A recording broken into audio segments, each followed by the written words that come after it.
2,000 na po ang naitalang sunog sa bansa simula Enero hanggang ngayong ika-4 na araw ng Fire Prevention Month. Mas mababa yan kumpara sa mahigit 4,000 naitala ng Bureau of Fire Protection sa parehong panahon noong nakaraang taon.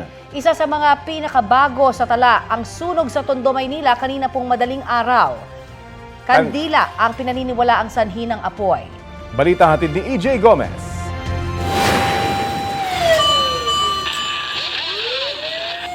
Sumiklab ang sunog sa Kapulong Street, Barangay 108 sa Tondo, Maynila, pasado hating gabi kanina. Sa video na kuha ng isang residente, kita ang pagputok ng mga kable ng kuryente. 2 bahay na gawa sa light materials ang natupok ng apoy ayon sa Bureau of Fire Protection.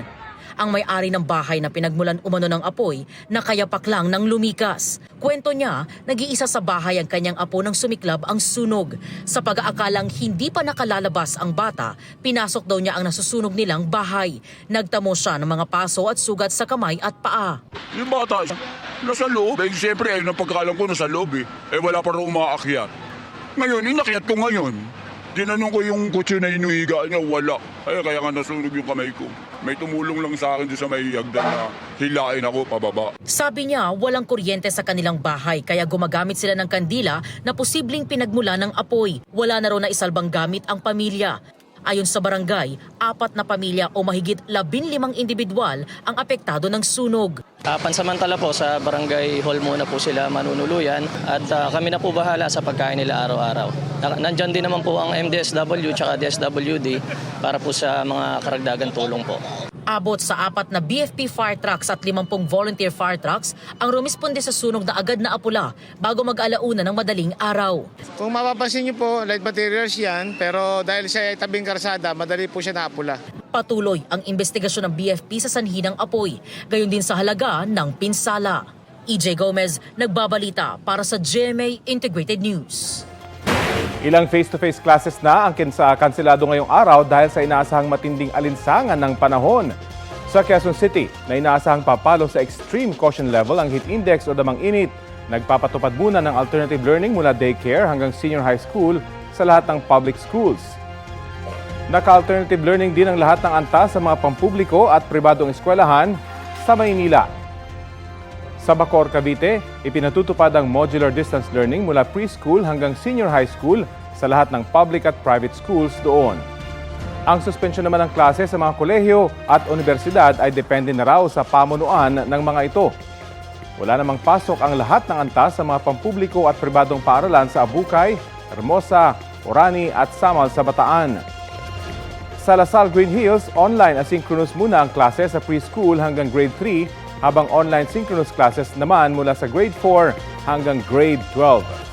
Tutok lang po dito sa Balitang Hali para sa iba pang class suspensions.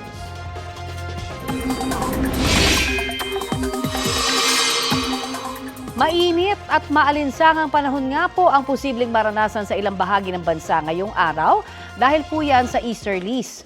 Base sa forecast ng Pag-asa ngayong Martes, posibleng umabot sa 42 degrees Celsius ang heat index sa Dagupan, Pangasinan.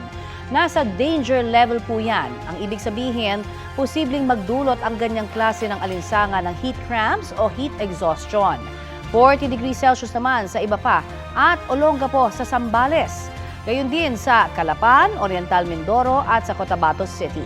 39 degrees Celsius naman ang posibleng heat index sa Pasay City hanggang 38 degrees Celsius dito sa Quezon City. Ayon sa Pag-asa, ang heat index ay ang pinagsamang datos ng temperatura ng hangin o air temperature at ng tindi ng alinsangan, halumigmig o relative humidity. Sa ganyang paraan daw, tamang sinusukat ang init na nararamdaman ng ating katawan tuwing mainit ang panahon. Kahapon, 42 degrees Celsius din po ang naitalang pinakamataas na heat index record sa bansa. Naranasan yan sa Dagupan. 41 degrees Celsius naman ang naitalang heat index sa Zamboanga City, Cotabato City. Hinatuan, Surigao del Sur. 40 degrees Celsius sa Puerto Princesa, Palawan. 38 degrees Celsius sa Pasay City. Habang 37 degrees Celsius dito sa Quezon City. Paghahandaan daw ng gobyerno ang posibleng epekto sa ekonomiya ng tumitinding init ng panahon. Sabi ni Palace Press Officer Undersecretary Claire Castro, titipunin pa nila ang mga planong hakbang ng iba't ibang ahensya. Panawagan naman ng Trade Union Congress of the Philippines, paigtingin ang implementasyon ng Labor Advisory ng Department of Labor and Employment kaugnay sa epekto ng tag-init.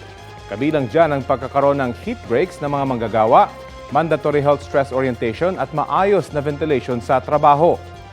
Una nang nagbabala ang Department of Health sa umiinit na panahon. Ilan sa mga payo nila ay kung maaari, lumipat sa malilim o mas malamig na lugar. Magsuot ng preskong damit. Kung mainitan o naiinitan, maglagay ng cold compress o yelo sa katawan. At kung masama na ang pakiramdam, magpunta agad sa doktor o pagamutan.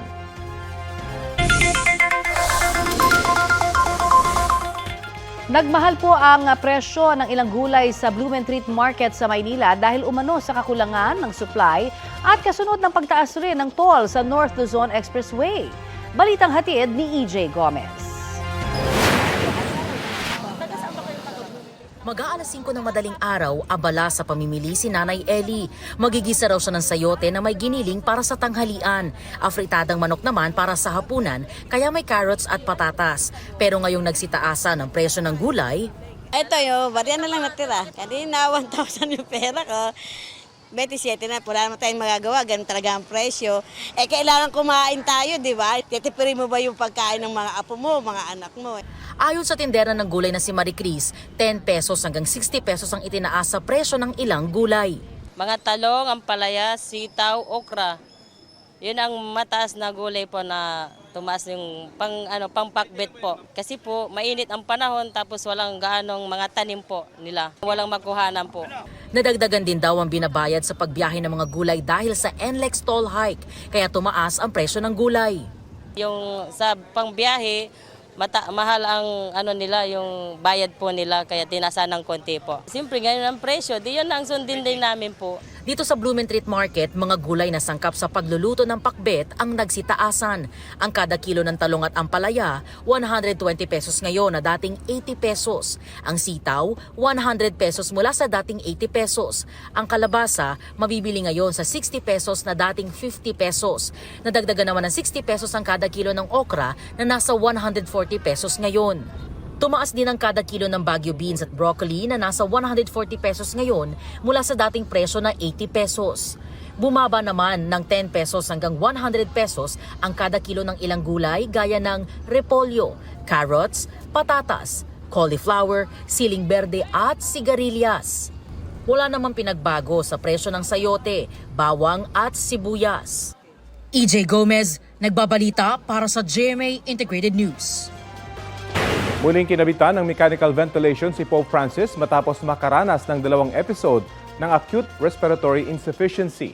Ayon sa Holy See Press, dulot yan ng pamumuo ng mucus o plema sa bronchial tubes ng Santo Papa. Nakaranas din muli ng bronchospasm si Pope Francis kaya isinailalim siya sa 2 bronchoscopy procedure para suriin ang daluyan ng kanyang paghinga. Ayon sa mga doktor, ang naranasan ng Santo Papa ay reaksyon ng kanyang katawan sa paglaban sa impeksyon. Patuloy naman ang dagsa ng mga tao sa ika-8 gabi ng pagdarasal para sa paggaling ng Santo Papa. Mahigit kalahating buwan nang nakakonfine sa ospital sa Rome sa Italy si Pope Francis matapos ma-diagnose ng double pneumonia.